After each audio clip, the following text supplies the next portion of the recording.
So hello guys, welcome to my new blog. সকাল সকাল বেরিয়ে পড়লাম টিউশনের উদ্দেশ্যে। টিউশন যাচ্ছি, কিন্তু টিউশনটা কই আমি নিজেও যাই না, কারণ আজকে আমি প্রথম, আমার ফ্রেন্ডরা জানে। সো ওদের সঙ্গে যাই, দেখি কত দূর যাওয়া লাগে। বন্ধুটা অনেকক্ষণ সাইকেল চালানোর পর আমাকে দিল, এখন আমি চালাচ্ছি, ও নাকি আর চালাতে পারবে না। সো সামনে দেখো আমার সব ফ্রেন্ডরা আছে, আমরা লাস্টে যাচ্ছি, দুজনে গল্প করতে করতে যাই। সেই আধ ঘন্টা থেকে সাইকেলই চালাচ্ছি, কিন্তু টিউশনটা কত দূর ওরা এখনও বলছে না, বলে কি আয় আরও একটু নাকি। যাই দেখি কত দূর, কিন্তু এটা কোন জায়গা আমি তো চিনি না। অনেকক্ষণ থেকে সাইকেল চালানোর পর সবাই হাঁপিয়ে গেছে, এখন এখানে এসে সবাই বসে একটু রেস্ট নিচ্ছে, আমিও রেস্ট নিচ্ছি, আমিও হাঁপিয়ে গিয়েছিলাম। নিজের ব্লগে একটু চুলটা দেখে ঠিক করে নিচ্ছিলাম। সো তোমরা কোন ক্লাসে পড়ো একটু কমেন্টে জানিয়ে দেবে।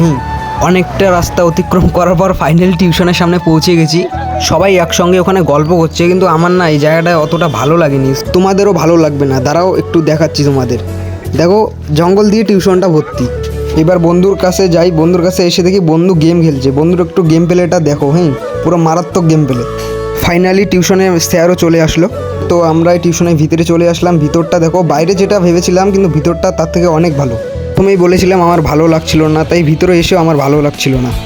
2 ঘন্টা ধরে টিউশন পর ফাইনালি বাইরে চলে আসলাম। এখন বাড়ি যাবো, বাড়ি যাওয়ার উদ্দেশ্যে বেরিয়ে পড়লাম।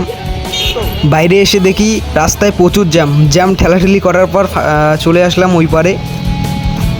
এখন বন্ধুরা বলছে ওদেরকে নাকি খাওয়াতে হবে। সো দোকান নিয়ে গেলাম, দোকান নিয়ে গিয়ে তারপর যার যেটা পছন্দ ছিল সেটা নিয়ে খেলো। খাওয়া দাওয়া করার পর আমি বিলটা পে করে দিলাম। আমার এই মিনি ব্লগটা কেমন লাগলো সবাই কমেন্টে জানিয়ে দেবে। ইনস্টা বা ফেসবুক থেকে দেখলে ফলো করবে, আর ইউটিউব থেকে দেখলে সাবস্ক্রাইবটা করে দেবে। সো টাটা, দেখা হচ্ছে পরের ব্লগে, বাই বাই।